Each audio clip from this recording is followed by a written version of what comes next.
폴 에즈라 로우즈. 그는 미국 아이다호에서는 17년 만에 형이 집행된 사형수입니다. 폴은 25년 전에 3건의 살인으로 사형을 선고받았고 마침내 진정한 죗값을 치렀습니다. 그는 1957년 불우한 가정에서 태어났습니다. 아버지는 문맹이었기에 별다른 직업을 가지지 못했고 어머니는 4명의 아이들을 돌보느라 힘든 나날을 보냈습니다. 빈곤한 삶이 지속되자 폴은 병약해졌고 4살에는 소아마비로 인해 입원까지 하게 됩니다. 입원 중 원인을 알 수 없는 감염으로 다리가 썩기 시작한 그는 12살까지 여러 차례 수술을 받았습니다.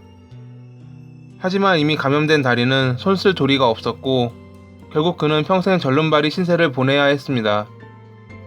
어린 시절 그의 기억은 항상 술에 취해 있는 아버지와 신세 한탄을 하는 어머니의 부부싸움, 그리고 이웃집에 신고로 출동한 경찰을 지켜보는 것이었습니다.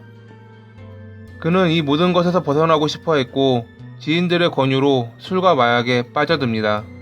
폴의 주위에는 그를 잘못된 길로부터 벗어나게 해줄 사람은 존재하지 않을 것 같았습니다. 하지만 16살에 고등학교를 중퇴하고 사업을 하는 삼촌의 일을 도우며 그는 좀 달라지기 시작합니다.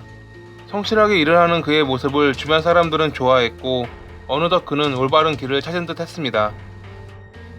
그는 그때까지도 남들에게 숨긴 한 가지 일탈이 있었습니다. 바로 메스암페타민이었죠. 메스암페타민은 1893년 일본의 나가이 나가요시 교수가 감기약을 만들던 중 나온 화학물질로 히로폰이라는 제품으로 판매됐고 한국으로 건너왔을 때 은어로 히로뽕이라 불린 약품입니다. 하지만 부작용으로 각성 효과와 중독성이 강해 마약으로 분류된 상태였습니다. 어린 시절부터 약에 중독됐던 폴에게는 강력한 유혹이었고 어느 순간 메스암페타민에 손을 대기 시작한 겁니다. 성실하게 일하며 집에서는 메스암페타민으로 일탈을 즐기던 폴은 약에 대한 의존도가 강해졌고 어느 순간부터 환각을 보게 됩니다. 1987년 2월 28일 폴의 범행이 시작된 날입니다. 약에 취한 그는 편의점에서 일하는 스테이시 돈 볼도인을 납치 후 살해합니다. 1987년 3월 17일 편의점에서 일하던 놀란 헤든이 매장 내부 쿨러에서 사망한 상태로 발견됩니다. 이 역시 약에 취한 폴의 범행이었습니다.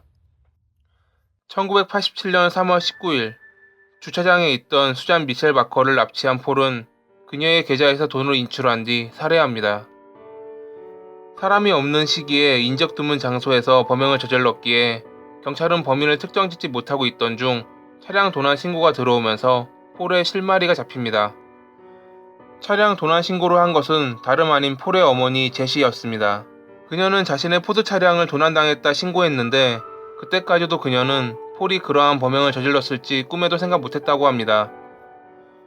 고속도로에 누군가 차량을 버리고 도망갔다는 신고를 받아 출동한 경찰이 안에서 무언가를 발견하기 전까지는 말이죠. 차량 내부를 훑어보던 경찰은 한 자루의 총을 발견하게 되는데 순간 앞서 일어났던 3건의 살인이 떠올랐습니다. 피해자들은 모두 같은 종류의 총에 사망했는데 지금 발견한 총과 같았던 겁니다. 곧바로 탄도 확인을 의뢰했고 범행에 사용된 총과 일치하다는 결과를 보고받습니다. 경찰은 제시의 차량을 중심으로 일대를 수색했고 1.6km 떨어진 한 농가에서 숨어있던 폴을 발견합니다. 약에 취해 범행을 저지르고 자신의 어머니 차량을 훔친 뒤 도주하던 그는 어이없게 잡히면서 수사는 막을 내렸습니다. 검찰은 앞선 3건의 살인 말고도 과거 미제로 남은 다른 3건의 살인 역시 폴의 범행이라 생각했지만 결국 그는 3건의 살인만이 인정되며 사형을 선고받습니다. 폴은 사형수 감방에서 25년간 보냈고 2011년 11월 19일 형이 집행됩니다. 그는 마지막 식사로 핫도그와 딸기 아이스크림 등을 요청했고 피해자 유가족들에게 미안하다 말한 뒤 세상을 떠났습니다.